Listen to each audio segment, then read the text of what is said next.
Welcome to Solvetic, your channel to always learn technology easily. Below in the description, you will find useful links we used in this video.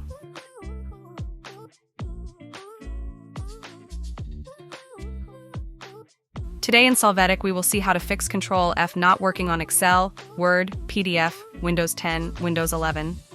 Let's enter Game Mode in the search box. Open Game Mode settings. Here, turn off the switch Game Mode.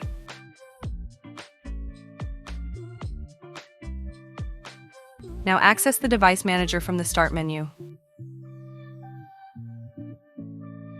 There, drop down the section Keyboards, right-click on the current keyboard and choose Update Driver.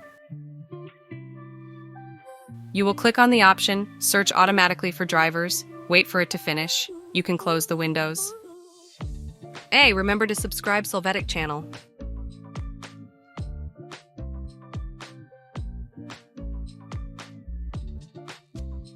We hope it has been helpful for you.